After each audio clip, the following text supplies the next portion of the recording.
All right, let's see what kind of shenanigans the boys are going to get into today. This is the Bite Me podcast. I'm John Lopez. That's Captain Dean Thomas. That's Captain Caleb McCumber. And that is Captain Scott Knoll, who seems to be holding a rodent of some sort. He's calling it a dog that was just born Sunday, but we'll see about that. We'll get that story as well. Bite Me podcast, of course, brought to you every week, man. We like doing this every week. We're really proud of some of the work that has been done. Look at that little rat. And we're going to go into the show talking about something that's important, but lots of topics today.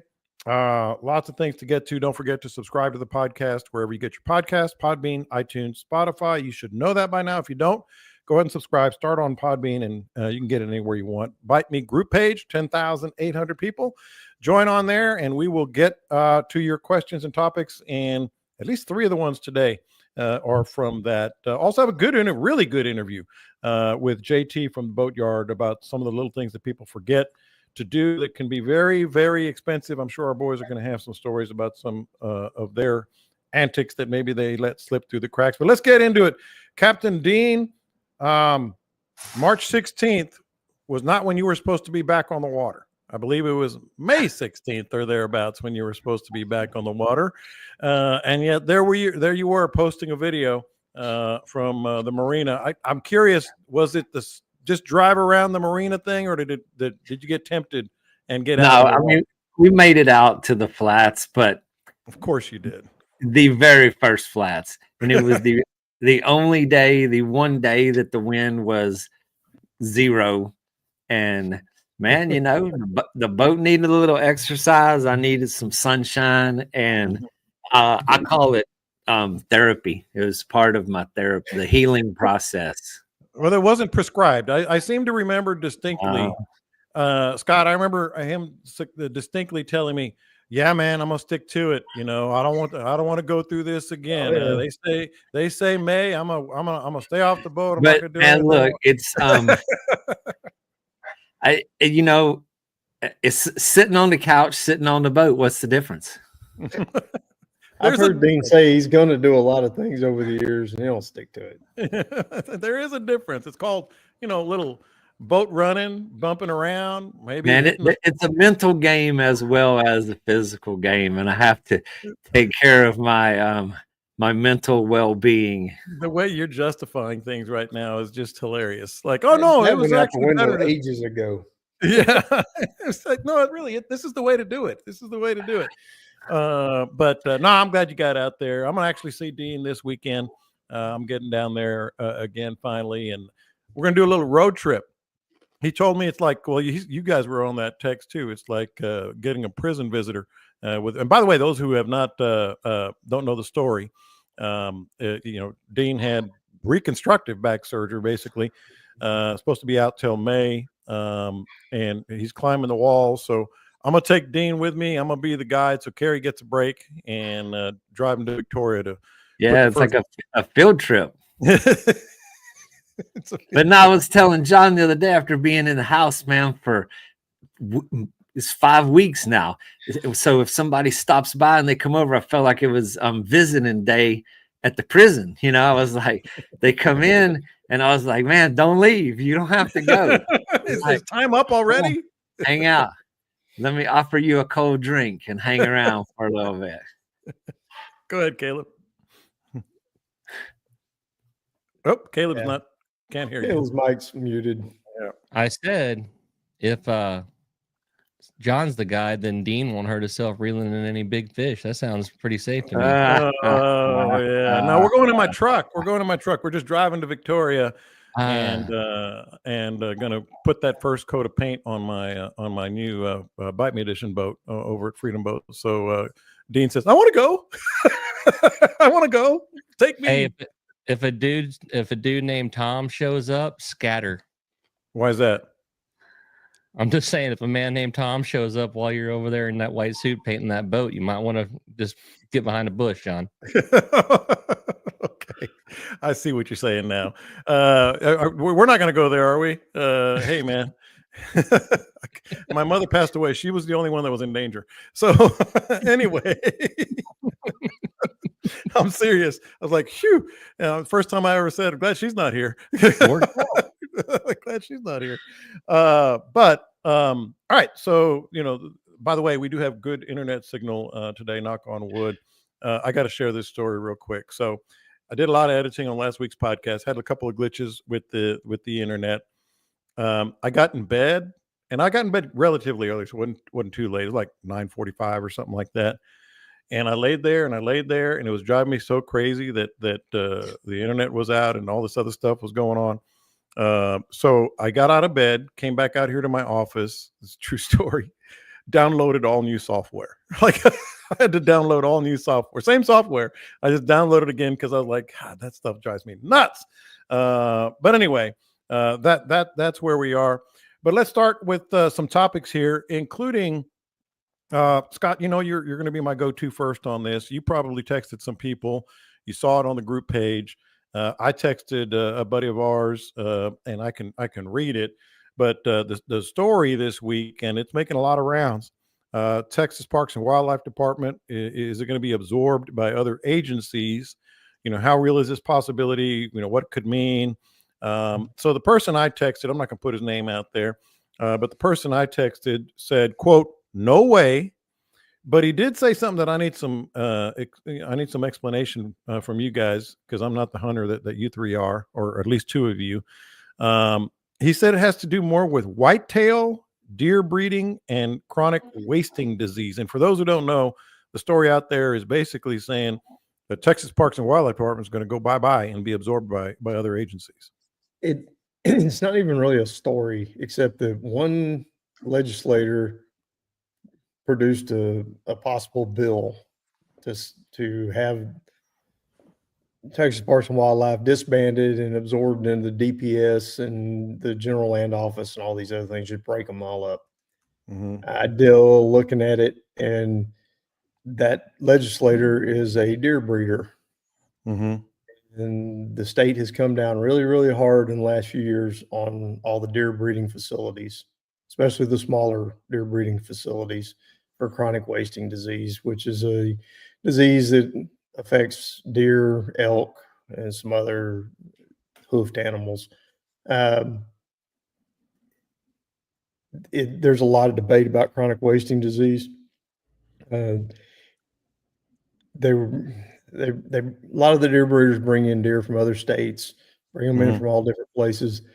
They have to be tested. The ranch that I hunt on over there that I guide on, we have to do all kind of testing on every deer that's shot. We have to take glands out of them. We got to take the brain stem. When we get done cleaning the deer, we take all these tests. We got to turn all that in. And Parks and Wildlife insists on the tests. They don't pay for the tests, so the landowner pays for all the testing. And like last year on that small ranch over there, they wanted 30-something samples from that ranch. We don't have that many deer killed over there. I mean, it's crazy. So they've gone a little overboard, and it's pissed a lot of people off in the deer breeding world. And this legislator is one of the deer breeders.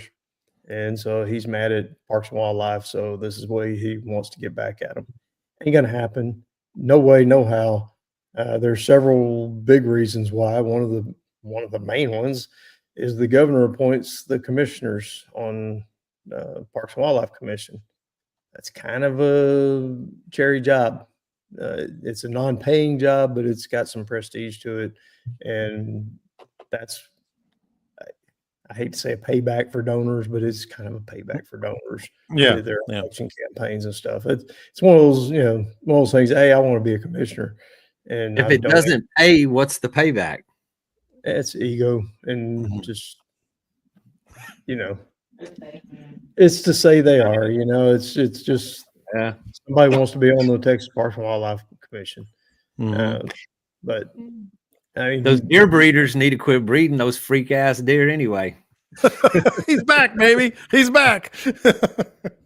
I mean, I've never been a fan of the genetically modified deer that are produced. A lot of opinions out there. I'm just one of a bunch, but they're creating they're creating their own economy, I guess. I don't know what you want to call it, but they're, to me, it's completely unnatural. You see the freaky deer that they're breeding, that are 400 points.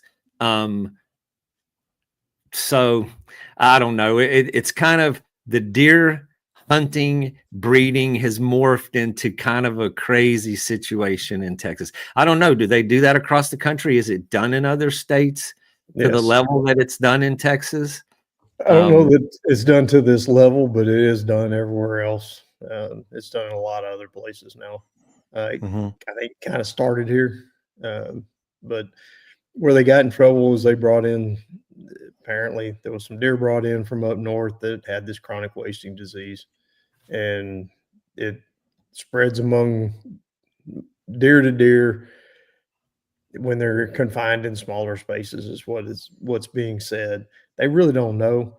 There's a Texas Parks and Wildlife Management Area called Kerr Wildlife Management Area that has a game fence around it. They've been doing these studies for years and years and years over there. It has a secondary containment in the very center of it. No deer have ever been brought in. They manage it by taking out, part of the population. No other deer are allowed in it. It's been going on for years, many, many years. And chronic wasting disease showed up inside the inner pen. So explain that one to me. No deer have been brought in for, I forgot how long it was, a very long time. But now that's shown up in there. So they really don't know how it's spread. And anyway, that's what it all comes down to. And this whole thing is a bunch of bull. They aren't going to break up Texas Parks and Wildlife. There's too many other parts to it. It's not just game wardens. It's not just deer management. It goes into the parks and the wildlife management areas. And there's so many different things that are involved in it. The fisheries, freshwater, saltwater, the hatcheries. Who's going to run all that? Yeah. And they're going to put that under the general land office. It'll just get all messed up. That's what gets me about all these people that are pumped up. Like, yeah, we need to do it. It's the same people that were complaining and bitching and moaning about the trout limit being reduced. And I read this big old long post about it's a private entity. It's not even government. And what the hell's the problem with that? Do you want the government running it? Exactly. I was going to ask you about that. Do you want the government in charge of this stuff? Do you want the money that's collected from your fishing license and stuff to be the government's going to say how much is going back into hunting and fishing? Have you lost your damn mind? Right? Yeah, parks and wildlife can be annoying from time to time. There's been a game warden hanging around at my marina, and just everybody that pulls up gets checked for fire extinguishers. And yeah, it's a pain in the ass. Yeah, but put the government in charge of it and see how much you like it. Yeah, no, that's exactly what I was going to ask you, Caleb. The other thing is, and you touched on it, like some people, the way they respond to anything, Caleb, is the answer is no. What's the question? Like it's immediately, the Facebook people, the Instagram, all that stuff. The answer is no. And that's what bothered me about this is like, oh, as soon as I saw that and it was posted on our page as well, I said, oh no, here we go. I mean, do you feel like that if they get rid of parks and wildlife, you don't have to pay for a license anymore? There's not somebody checking to make sure that you're giving your dues to the state and you haven't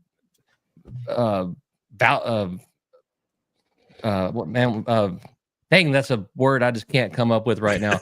You haven't screwed up and not had what they said that you have to have without paying them money. None of that's going away. It's not going away. Even if Parks and Wildlife dissolved and now it's some dude wearing a badge that says GLO instead of TPWD, it's going to be the same thing except less efficient and fewer and less manpower. I mean, Texas does not do a bad job of taking care of their resources. Now, if you feel like Scott and I are little fanboys, little simps for the TPWD, I'll remind y'all that during the freeze, the main dude, maybe the commissioner on his payback, I don't know who the hell he was, gave me and Scott his personal cell phone number, made a group text, and said, hey, you guys keep us up to date so we can do the right thing. And about the second week of me and Scott blowing up his phone about what the right thing was, that group text, the bubbles quit turning blue, started turning green, didn't get any answers anymore, did we, Scott? Yeah, you kind of blocked us. Yeah. I mean, He blocked you. yeah, Scott and I have been Apparently. part of the battle. Yes. apparently we got blocked. No, I'm He just wanted made the our help comment. until he got it. Yeah, Yeah. he wanted help until we gave it to him. Now I've even commented on several of the posts. They're all over the place. Every hunting and fishing board out there's got it going on. But pretty much the only people that I've seen that have said, yeah, I'm all for it, deer breeders, outlaws, and guys who are pissed off about the trout limit. Yeah. Mhm. That's pretty much it. Yeah. I'm like That's the only seventh ones. generation run from the game wardens. Like they aren't my people. I genetically I am predispositioned to stay away from a game warden. But in this particular instance, this isn't how any of this needs to be handled. Like Scott said, it won't be handled this way. Yeah. Well, I mean, it did. I'm not going to lie. You know, when I first saw it, Dean, I was like, "Ooh, you know, what's it going to be like if this happens?" But obviously, I texted a couple people, and Scott, obviously, and Caleb are all on top of this. But it did kind of put a little bit of a, you know, I'll put it this way: it does seem to have a ripple effect in the fishing industry, and you know, so that's the thing that we wanted to clear up. You know. Well, I mean, it seems a little too crazy to even be possible. All of the things that they're involved in, all of the, I mean, when we think of it, we think of, you know, game wardens and enforcement and such as that. But there's such a huge integral part of the wildlife resource in Texas and everything else that takes place. I mean, it just does not make sense. And even they were talking about as soon as this year that it's going to happen, that it's going to be dissolved in September.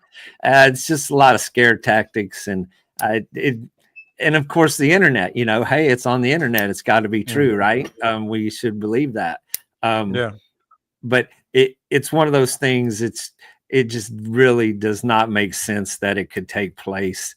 I mean, state parks, the things that they're involved with, I mean, it's just ingrained in the entire outdoor culture of Texas, and it just, I don't see it happening.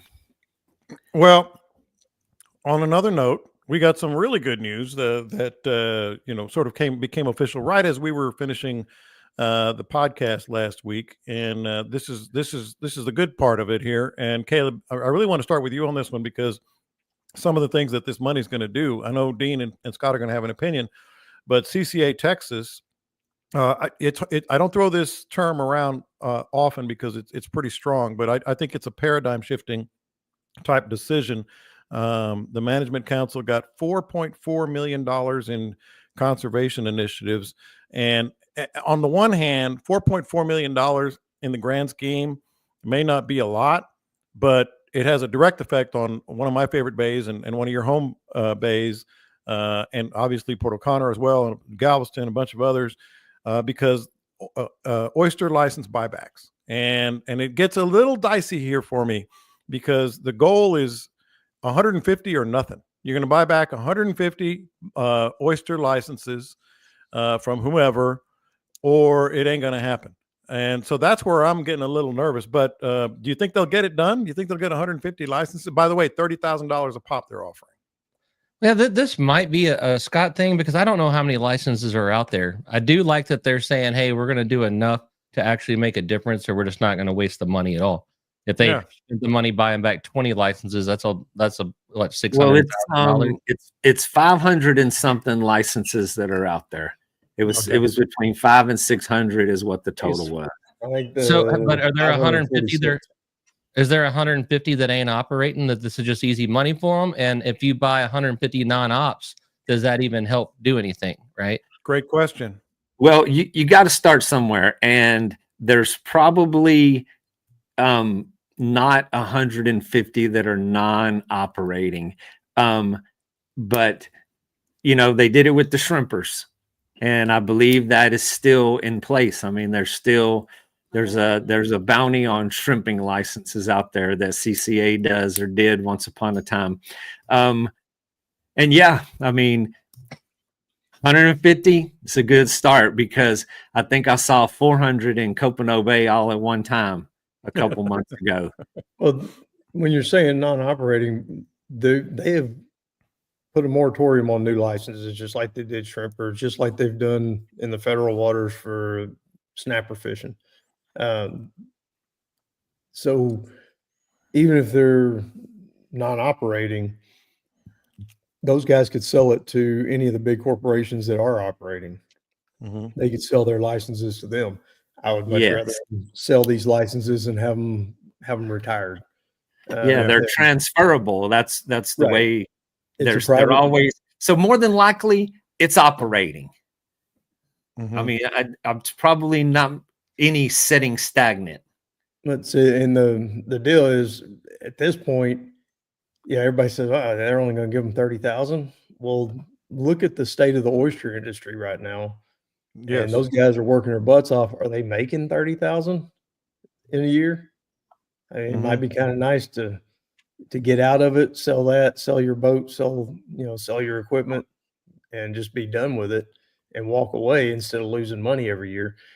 The state's shutting down more and more areas, and there's fewer areas open. That's why when an area is open, like Copano the last few weeks, that every oyster guy in the world goes there.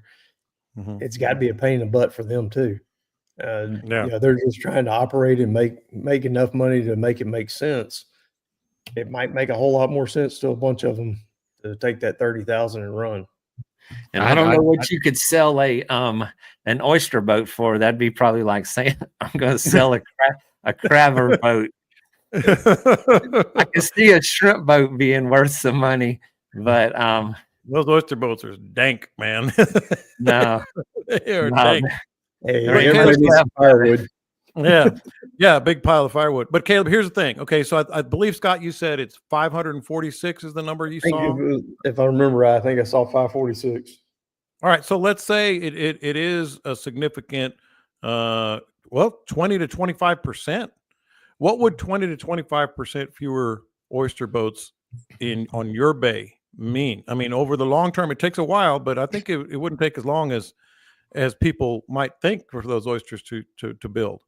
I mean, it sounds cool. It sounds great. Hell, I'd be interested in selling a fishing guide license for 30 grand right now. But I was exactly right. How about that?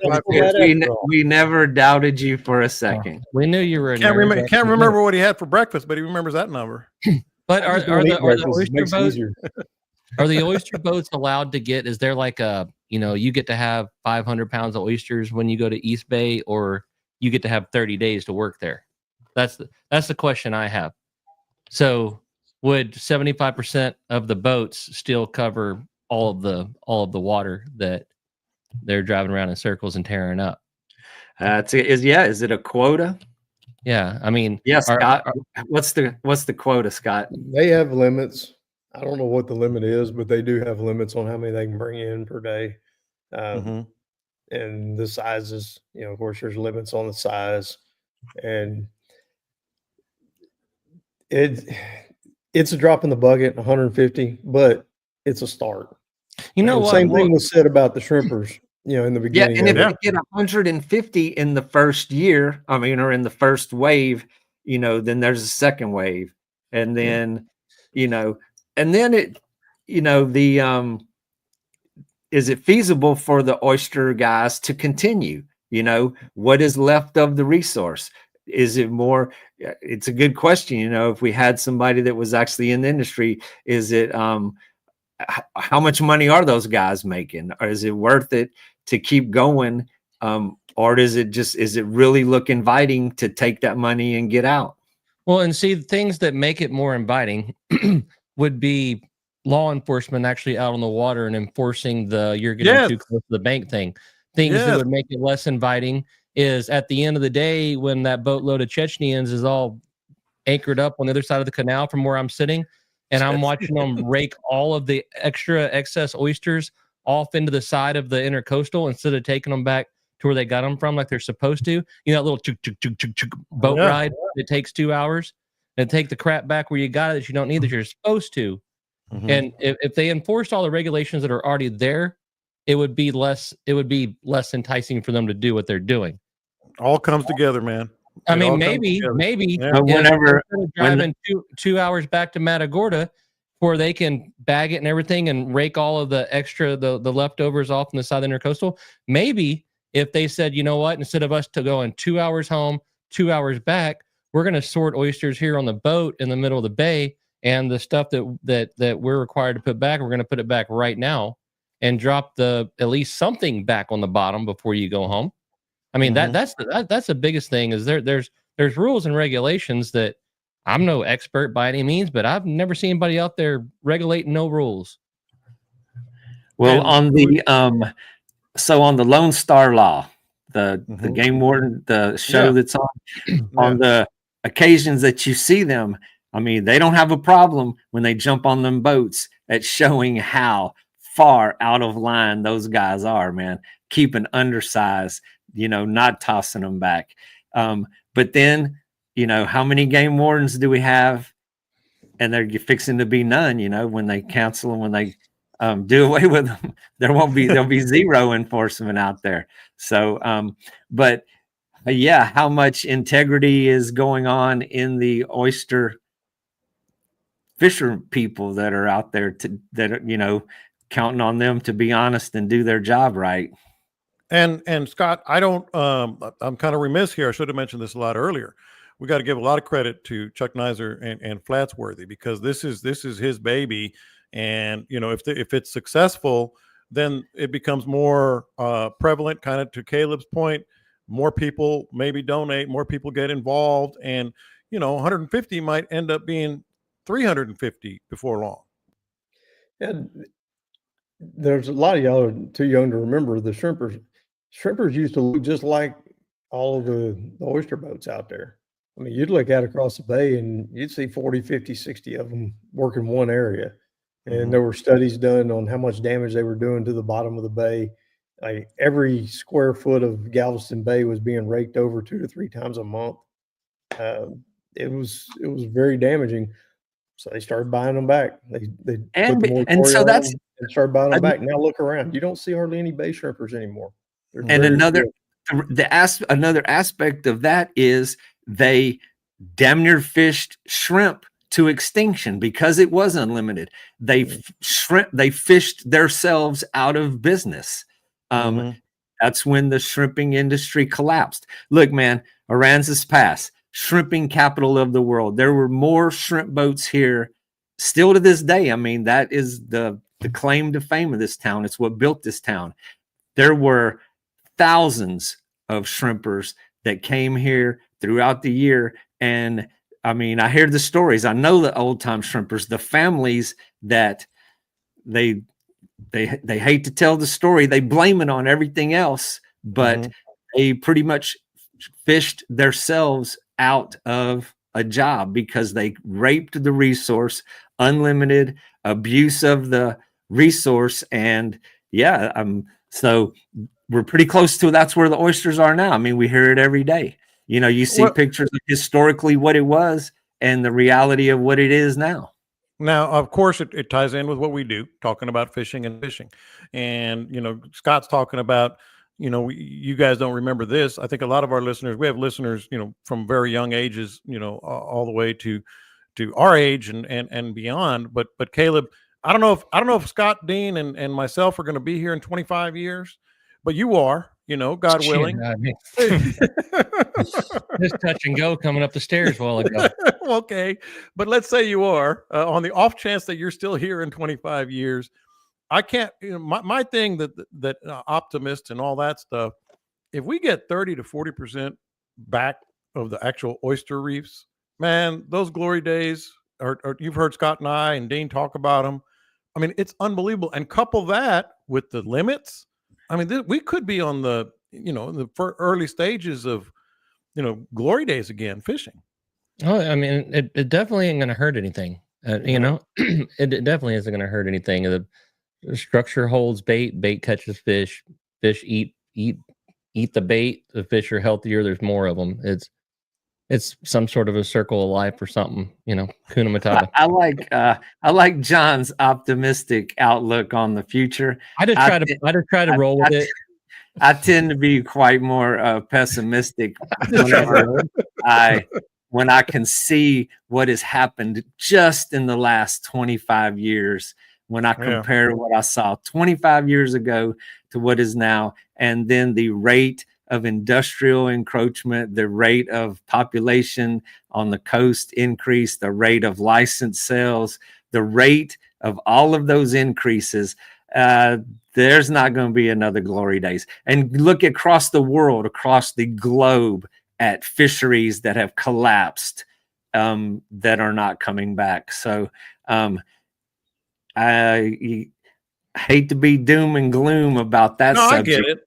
But when you look at the, if there was a bar graph and you put a line across the screen to showing, how far that line has dropped in the short amount of time, I don't think that line's coming back to that spot in 25 years.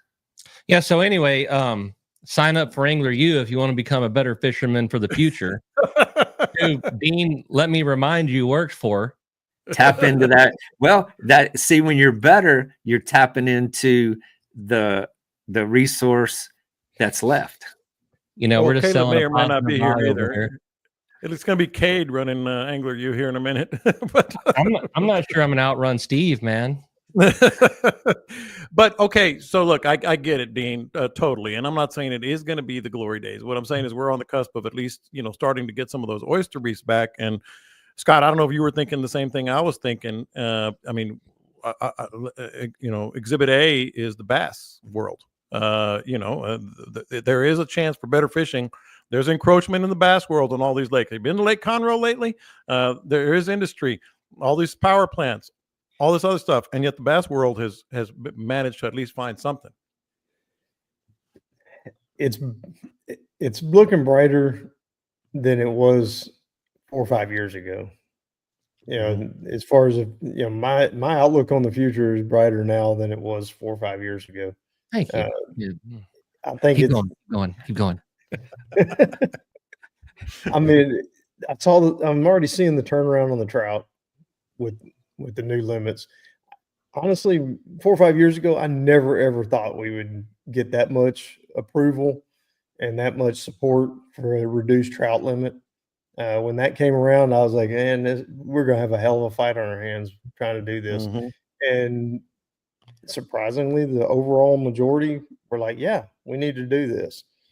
So the attitudes are changing, at least in that regard, among most. I'll tell you one attitude that hasn't changed. I know there's a few that haven't changed. Dean. Yeah. But I thought you were going to talk about one of our Facebook posters. There's more catch and release. There's more acceptance of that. There's more acceptance of, hey, we need to take better care of the fishery. I mean, have we reached a point of no return? In Dean's mind, yeah. In my mind, I think maybe we bottomed out and we're moving back in the right direction. There's more and more big trout being caught over here. Look at these cleaning tables during spring break right here in Aransas Pass. You know what's piled up on those tables? Black drum. You know why they're covered up with black drum? Because they're taking care of the trout. Exactly.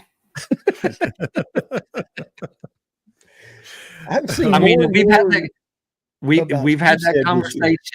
Yes, we've had that conversation over the years repeatedly about why there's more black drum coming to the cleaning tables, because it is the opportunity that is there now. I try to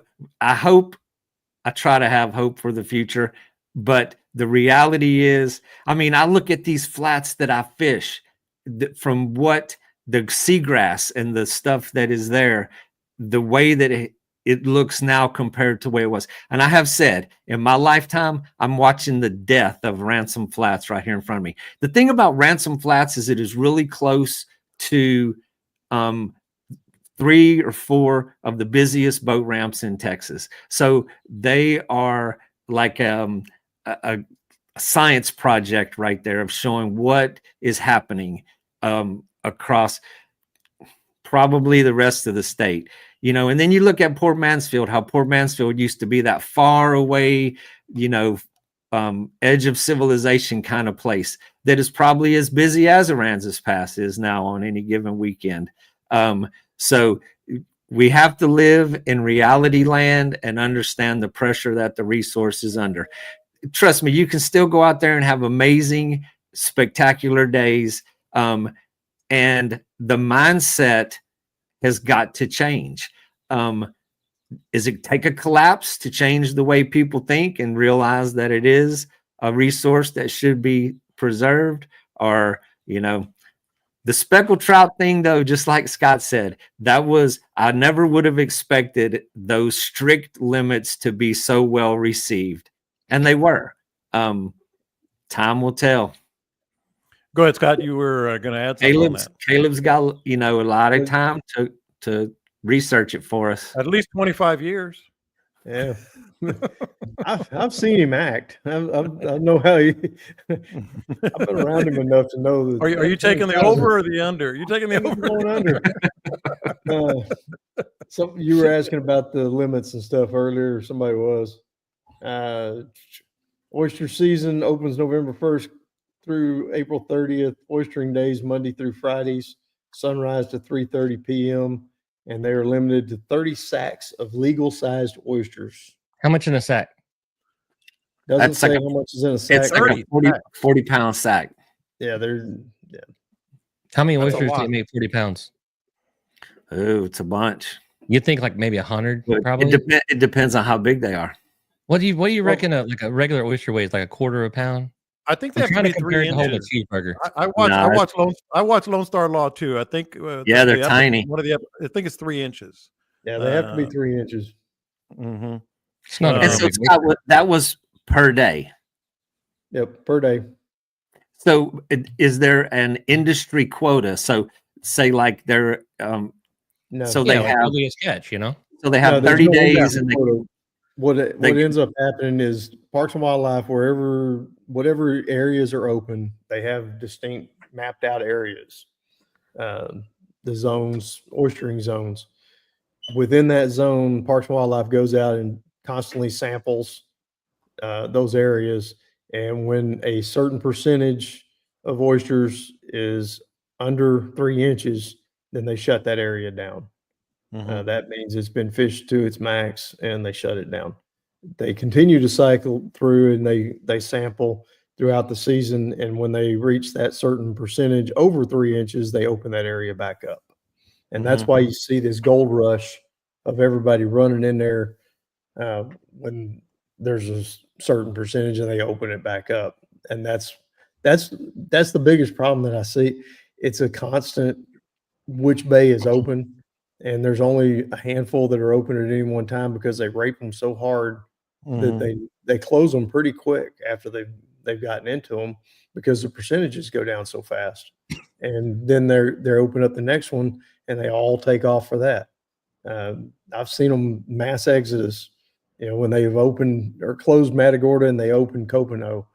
I mean, our intercoastal looked like a deadgum Southwest Freeway at 5 o'clock. I mean, it was a bunch of jalopies though going down through there, and I think that's a huge part of the problem is the way it's managed right now, and because they send them back and forth. I often and wonder that's got to be the slowest boat race you've ever seen. Try getting around that. Go ahead, Caleb. Going down the intercoastal. I've often wondered what some piles of cinder blocks have done to some shrimp nets. You think? I mean, oyster nets. I reckon how they respond to that. They don't. Well, they don't net them. They have this grapple, this little. Yeah, it's like a little drag line bucket. That's a good point you make there. Yeah, and if it takes care of oysters, I don't think it's going to have a problem with cinder blocks.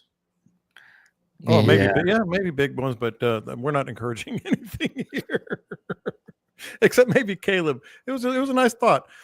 I will say, you know, I'm pretty happy with what we have done here. Not to be, you know, pull a muscle patting ourselves on the back or anything, but I think, being able to at least let people know what's going on here, us and others, I'm not going to take exclusive credit here, but that's the other part of this is, the messaging. I think it's starting to resonate, not just from us, from across the state. And part of it is Scott, like the messaging that you see when you go fishing. I mean, you can't tell me how many guys have you talked to? Dean's talked about it. Caleb's talked about it, that used to just pile on those fish. And now they're like, you might want to release some of those, Yeah, it's getting better. Dean's in the fish killing capital of Texas. I mean, there's a bunch of old time guides around him that, there's guys over there that make a living cleaning fish for those guides. And the problem that I have also is there's a whole new generation doing exactly the same thing. Yeah. Once upon a time, you could blame the old dudes, this and that. The internet world, scroll through the pictures, scroll through them, man. There is a whole nother generation, kind of want to say behind me now, because I'm like the old dude out there. But I don't think it has changed enough across the board. Of course, there is, and we've said that before. At least it's a conversation now. Before it wasn't even a conversation. There are, I don't know how much bullshitting is taking place out there in the world. If it's a real thing, people say the right thing whenever they have to, and then whenever they're out there, they do otherwise. But and then of course the dudes that got all their sponsors for all their lure companies, but they come in every afternoon with a pile of black drum on the deck that I know they didn't catch on top water. They didn't use lures. And then the other thing, last thing, I just like digging in on topics like this and getting them covered real thoroughly, but it kind of ties in with our first topic, Caleb. And then there's someone out there, at least one state representative out there, that actually thinks state troopers can regulate this, can monitor this, because that was the discussion. Like, oh well, what about the game wardens? Well, they're technically state troopers, so we can get some state. Are you kidding me? I mean, state troopers. How many of them actually know what they're doing when it comes to the? And then the question on that is, Texas Parks and Wildlife has these game wardens that have a fleet of boats and they have experience on the water, and they've spent 100 years building that experience. And how do you replace that with the new guy? The game wardens will just take a job as a state employee, but I'll tell you right now, the tint on my window on my boat is not going to pass. Oh, that's the tint, the window tinting. You can have a tail light out. They're gonna pull you over. Yeah, that ain't no kidding. And I don't think I've remembered to put a license plate on a boat trailer for the past 3 years. They're all up over my visor. I wonder if that'd get more strict at the boat ramp. Well, I remember about 15 years ago, I went from one boat to another, and I put the TX number on my new boat, and it was the TX number from my old boat, and I just had it on there the whole time. Nobody ever said anything. Nobody ever. I got Port O'Connor. I got hammered for that one time, but the boat was actually new. Yeah, there's gonna be an AU video coming out, and I'm gonna be pulled over. I'm gonna be sitting in my boat yelling, "I know my rights." That's what's gonna happen. Keep your hands on the wheel. Keep your hands on the wheel. Don't get out of that boat. Don't you get out of that boat. You keep your hands on the wheel. Am I being detained? That's right. What's the charge? What did I do wrong? Y'all seen that DPS patrol boat? That big silver gun. Oh yeah, big gun on the front. That thing rolled up on me.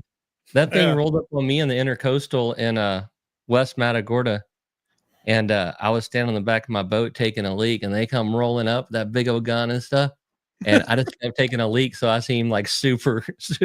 This guy is not up to nothing. There was a time. What was it, Scott? Maybe like 10 years ago, whenever they were running illegals and drugs and stuff up the intercoastal real bad, I guess. And there was a DPS task force, and that great big one with the 50 cal on the front and like trips on the back. And I had a gun in my hand, They come up there and shut it down. A pea shooter. Technically, it was a pea shooter. They run out of Aransas Pass here all the time because they go out the pass to the Gulf. I mean, they monitor the Corpus Christi ship channel as well. But here, I mean, we have Homeland Security, we got Texas Parks and Wildlife, we got the game wardens, and then we got the local these no, the Aransas Pass city cops. They actually have a boat, and you ain't never seen a group of guys who look more out of place on the water. And it's crazy because, I mean, game wardens, they wear uniforms that are kind of appropriate to be outdoors and be on a boat. These city boats, these dudes are in their patrol uniforms, and it's just funny whenever you see them going by. And yeah, man, I never really thought about that, but they're checking window tint and license plates and seat belts. And when me and Daniel were fishing the World Series, I'm up on the tower and I see this like a little aluminum boat with a tiller drive, and it's buzzing across Black Lake, right? And I'm looking at them, and clearly they ain't fishing. Here they come, and I'm looking, and Daniel said, "You think that's the cops?" I was like, "I don't know," and he hit a like a wave completely wrong, and the one standing in the front like Jack Sparrow busted his ass. I looked at Daniel and said, "These are cops," and they were. It's a dead giveaway. This guy ate it, man. On the like, oh, yeah. They're out funning in the day, boys. I would like back that the two of the DPS boats were here. They were at Speedy Stop, pulled up to the gas pumps, and they were sitting over there. And a bunch of young guys. They're you could tell they're all young and fit and enjoying the hell out of life running those boats. And I had talked to a couple of them. I was gassing my little 25-foot boat up next to them. Didn't look like much, and they're chatting it up. Everything's cool. And I said, "So y'all out here training or what?" He said, "Oh yeah, we were doing some training exercises." I said, "Man, that's got to be fun." He said, "Yeah, it is." I said, "How fast will these things go?" And he just looked at his buddy. He says, "We're not supposed to talk about that." Oh God. I'd like to see him come. I'd like to see him come get me in the flats. I bet it'll crank every bit of 85. That big boat. Man, I was in the middle of the channel fighting a big old Jack Crevalle a couple years ago, and the DPS boat, they pulled up and they slowed down because they were watching me fight this fish round and round, and they actually got close enough. And I yelled at one of them. I said, "Man, you got a fishing pole on that boat?" I said, "Drop a line down here." And that's what he told me. He said, we can't talk about that. And I was like, "Join the club, bro, man. Catch you a fish." But I'd like to see those dudes start patrolling Redfish Bay in their big old that's what I'm saying, 40-footer. I was over in South Carolina. I got to see the Coast Guard, the big boats like that with the coasties, and they were doing some training stuff, and they were chasing another boat, and it was all training. But this other boat was zigzagging and doing all kinds of stuff, and they had the two big boats working in tandem to stay on it. Even when that little boat would make a turn, the boat behind it, the bigger boat behind it could make the turn, and then the one in the lead just switched over to being second. They went all over that bay, man. They were. I look back on it going, man, that's where I should have joined. Instead of the Houston Police Department, I should have gotten in that. That looks like way more fun than running around on the streets. After a 38-minute discussion with Dean and this whole Parks and Wildlife thing, I'm thinking Parks and Wildlife, if it gets dissolved, we'll have videos of Dean rolling around going, "Citizens erased! Citizens erased!" How about that guy he found in the bay? He'd have a badge. Hey, I'm gonna fill up the gap that's missing, man. Be out there. That's all we need is Dean with a badge and a gun. Well, the problem is, to be a cop, you got to have that sixth sense and start catching on to when something's hinky. Dean gave the guy a ride. I know. Dropped him off. Yeah. Well, that was during the Good luck to you. Good luck to you. I mean, yeah. I'm probably not the best dude to fill up that gap. Dean's one of the guys that Trump campaigned on, man. Yeah, exactly. Yeah. Well, I could see a lot more opportunity though, too, man. With some side gigs if I was in that position. Well, I had a really good interview. I talked about it earlier with JT, but I'd rather get to the if you could only have one this week. I know JT will understand. It's a great interview on some of the things that you're going into the spring, the very little things that you need to do, or else it could be a very expensive problem later. So we're going to bump that to next week because I want to get into this topic. Then we'll get into what would Scott do and Caleb and Dean later. But this was on the group page, and Scott, you sent it to me, and of course my little pea brain started going in other directions as well. But I thought it was pretty interesting. If you could only have one, so I'll start with you and see what the other fellas want to say, and I got some other follow-ups on this. If you could only have a power pole or spot lock trolling motor, what would it be? For me personally, it's the trolling motor. 99 out of 100. My last boat didn't even have a power pole on it. I didn't miss it one bit. But I don't fish shallow water like that. So if you're going to be fishing the jetties and the beachfront, it's 100% the power pole or the trolling motor. If you're going to be fishing the flats, then it's more of a toss up depending on how you like to fish them. Well, yeah, I don't use my spot lock much. Well, that's what I was going to say. Maybe it applies to Dean and I more, but like if you're in a place where you fish the bays, but you also can fish jetties and you can also fish channels, and I don't know, there's places to go in the jetties, where you guys are as well. But if you're like one of us that can do a little bit of everything, what would you pick if you could only have one, Dean? Man, I mean, I don't think I've ever used the spot lock on my troll motor ever. And I guess I use the troll motor more than the power pole. But the only time I use the troll motor is, days whenever there is zero wind and I'm using it to create a drift, or to control my drift and such as that. So, and then it's kind of 50-50, man. I use the pole, to battle the wind, to park it and slow it down. So, I mean, where do these questions come from, man? Our listeners, man. Our listeners are why did they make me choose between one or the other? Well, have you chosen yet? I haven't heard you choose yet. Spend the money and get both. I would probably have to go with troll motor if I was pinned down to an answer. But he's not. But the question ain't trolling motor or power poles. It's spot lock or power poles. Oh, well, then it's. It was a spot lock trolling motor. Every trolling motor has spot lock on it now. So yeah, that's kind of. Unless you're, okay, John, would you choose between paddling with a net or paddling with a 2x6?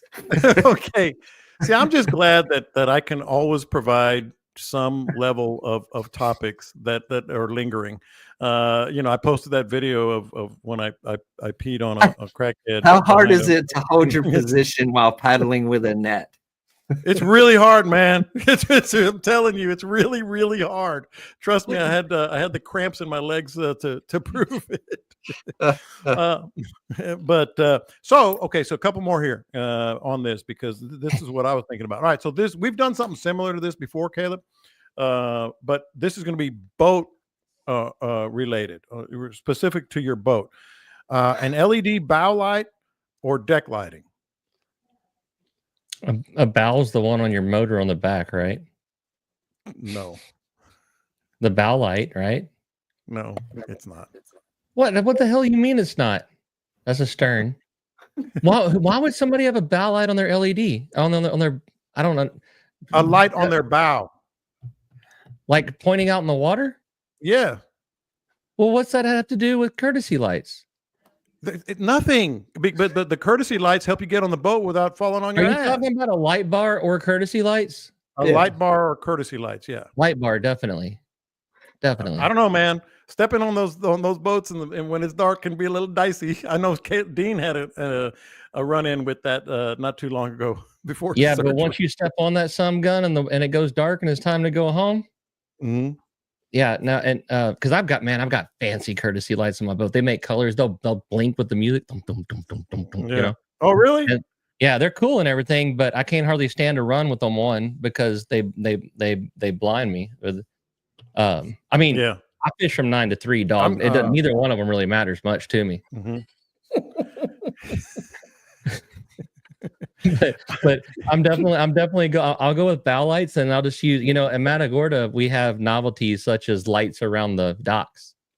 Yeah, So that's I'm true, going but with not light. where I am. Maybe that was more particular to me because it gets dark out. My light is still out on my marina slip, but and so it gets a little dicey. I'm getting a light bar on the new Warrior. That was one of my first things that I asked. All right, so Scott, let me ask you this because I think this one's an interesting one, and it's very much a 21st century type thing. Starlink or a VHF radio, Mr. Beachfront? Man. You can watch football with Starlink. Yeah, Starlink would be pretty damn cool out there. I never really thought about it, but it would be cool. All the offshore boats in Matagorda are going to Starlink now. All the boats that I've been around that are going offshore are Starlink because you can still get a hold of anyone by just making a call. My answer is Starlink, by the way. Over the VHF radios, last of a dying breed that are out there right now because Starlink, you can not only you can call Texas Parks and Wildlife or the game warden or anything just by like with a phone, and you can watch your favorite team on Saturday. Yeah. I mean, I would like to do Starlink over VHF, but on the VHF side, that is the one that Coast Guard and all the ships and everybody that's out there, commercial boats and everybody, they're all listening to the VHF. So if you got an emergency where you need something quick, fast, I can post on Facebook fast. Yeah, I mean, then Mayday. But then how many people can get to you fast? But my thing is, you can call the Coast Guard just like as easily as VHF. I think I'd take Starlink all day. The Coast Guard is back there in Matagorda or Port O'Connor. You're 30 miles out, and there's a shrimp boat 5 miles away from you. I'd rather be able to get in touch with that shrimp boat. Oh no, well that's true. Yeah, that part is absolutely true. I got a real problem. Mm-hmm. I'm gonna go with the flare gun. A whistle. He really wants a gun and a badge. He really wants a gun and a badge badly. Brian commented earlier, you reckon Dean to be the guy that his gun has to be unloaded and he has one bullet in his pocket, like Barney Fife? Like Barney Fife? Like I can see an Andy Barney thing going on over there with Scott and Dean. But Starlink is the ultimate, though, man. I mean, you have all of those worlds in one place, man. If I'm going down, I can put it on Reddit. Your flare gun, your whistle, and everything. You could go live on YouTube. I'm dying here, folks. I lost the bet. It ain't gonna be 25 years. Hey, this post is gonna get many likes. I'm going down, but I'm going viral. That's right. Very good. All right. How's the fishing been, Caleb? Tell us about. Let me ask you this question. Yeah. When Miss LSU was topless on my boat, would you rather have Starlink or VHF? Look who you're talking to. Look who you're talking to. What the hell? You can answer that blindfolded. I still wasn't going to put nothing up though, because she might have seen me and got untopless. How's fishing been? What you been doing, Caleb? Man, it's last week was better. I'm going again tomorrow to see. There's like a little frontal passage during the day tomorrow, and I'm hoping that frontal passage will get them going because there's been a lot of fish where I'm at, but some days they eat and some days they don't, and the days they don't, it doesn't make a heck of a lot of sense to me. I get short struck like crazy, and talking to the guys, I talk to Paradosky pretty often, talk to Pat, and the fishing, particularly drifting, hasn't really picked up since this last cold snap like it did after the last one. And I don't know if it's the different wind directions every day, what it is, but there's tons of tiny bait fish out there. It's starting to get to be into the exciting part of the year. We need the wind to chill out. I'm back to running trips, but I got like one day a week that I'm willing to take somebody's money to go do it. Yeah. Well, I have been getting my fishing reports from Andrew John Lopez's number one fan. You can't trust those.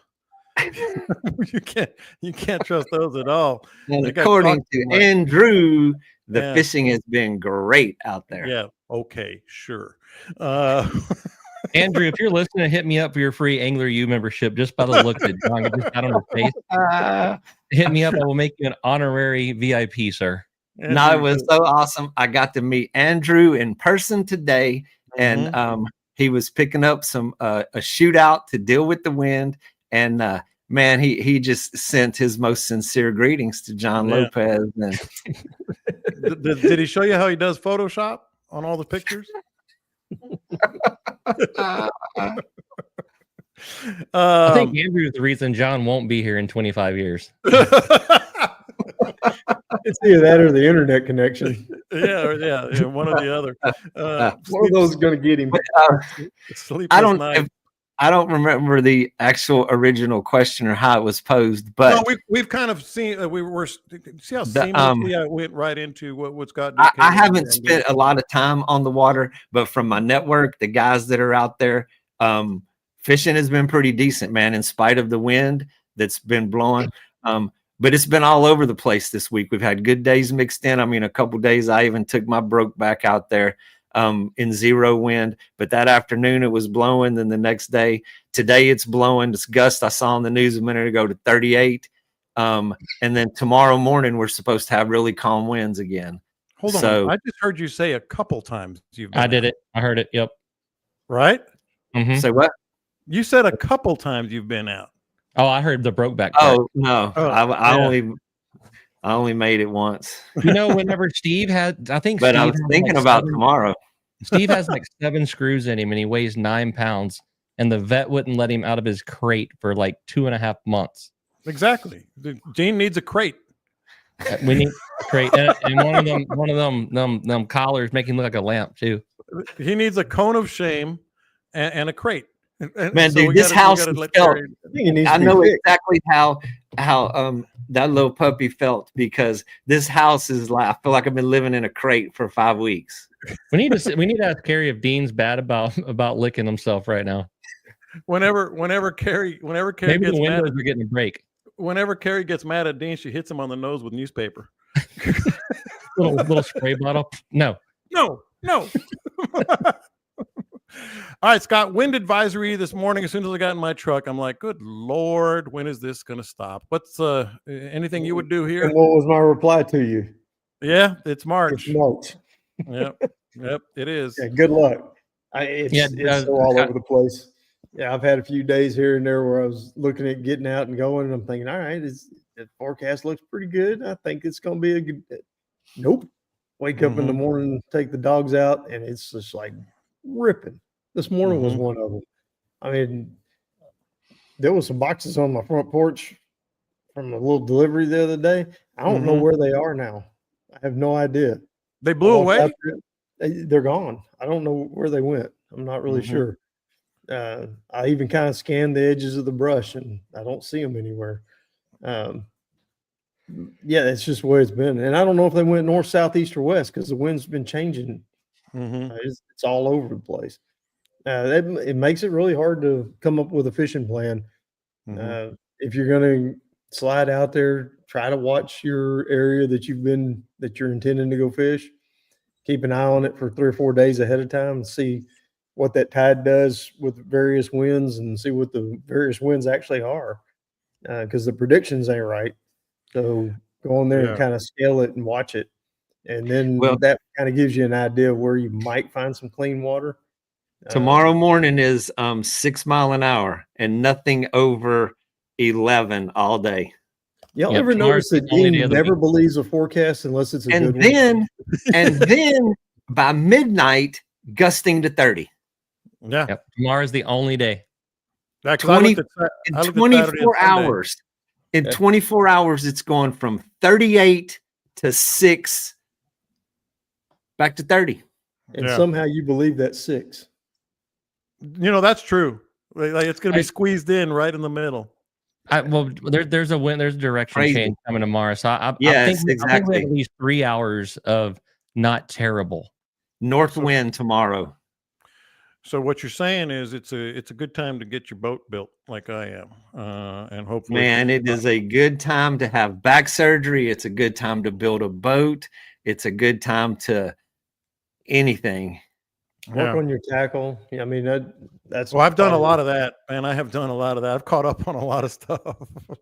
Yep. Single drop hooks, Pull your and reels, leaders and reels and all that stuff. And change the oil in your lower unit. well, I don't have one right now, but you could. But I'll be back down there. Actually, Check I'm your going. lights on your trailer, I'm gonna be Caleb. in your neighborhood the next weekend, kind of, Scott, because I'm gonna go down. My friend over at that Driftwood Shores that we talked about, they're having their big grand opening or whatever. So I'm gonna go hang out there. So I might pop by the following Saturday, Scott. But that's neither here nor there. Anything? I know Dean doesn't have anything booked officially. I should say officially. Caleb, give us an Angler U update. You know, I like to talk about that when I can. And then Scott, anything happening with you before we get out of here? And tonight we have Captain Steve Hillman on from Galveston, which Steve and I talked about 45 minutes last night, and it's going to be a banger with him tonight. And if you are in there present, we're giving away a pair of Bart's Bay Armor boots. We even let you choose your size. So we're really excited about that option. Scott? Choose your size. Whoa, no, I'm tuning in for that one. Yeah, I got nothing, man. Yeah, I got a million and one things going. I'm trying to get all caught up before the tarpon season kicks off, and it kicks my butt on the daily basis. I just want to get everything all lined out before that happens. Yeah. Yeah, Uh-oh. and we got a bunch of Aussie puppies in there that were born. What's the story on that? I said I was gonna get your They story. were- yeah, it wasn't planned. I mean, they're all high-end dogs, and with all kind of pedigrees, but we didn't really expect this one. They kind of snuck it in on us. So it is yours. Oh yeah, Somebody snuck it in. We have a whole litter in there. Snuck it in on a high-end dog. A high-end dog snuck it in on a high-end dog. Yeah. The ends on those dogs ain't very high. No, they're not. About a week and a half ago or so, we were looking at Macy as she walked by and went, "Does she look pregnant?" Oh no. Yeah, she does look pregnant. Uh-oh. Yeah. And then Sunday night into Monday morning, we had about 12 hours of labor to get all the pups out. So If you even post that crap on Facebook, text my wife, IM, Facebook Messenger, any of that, we're gonna have problems. your wife is getting a personal invite to come see them. We are gonna Lord. have problems, bud. Scott, I need you to start a new group text this evening and include everybody on there and puppy pictures. And puppy pictures and wives. Yes. That could Oh, entertain boy. me for a day or two. Yeah. Well, this is fun, man. Dean, great having you back to your old self, or at least on the podcast, your old self. I know you're still hurting and moving slowly, but Look been a for lot a of fishing fun. report tomorrow. all right, we will do that. 6 mile an hour wind. Yeah. Appreciate everybody joining us live here on the YouTube stream, which I didn't mention earlier. You can do that. We record at 3:30 every Tuesday, and then it's posted. This one's going to be a lot less editing. I'm going to sleep better tonight. We post the podcast on all the platforms. Subscribe there. I prefer Podbean, just because you can get all the episodes there. Posted about 6:00, and it's great having all these smiling faces in front of me again. Let's just keep it up. We've got a lot of topics already that are in the can for next week already, and we'll get some more for you guys as well. You guys have a great week, great weekend. Catch it up. We're going to talk to you next time.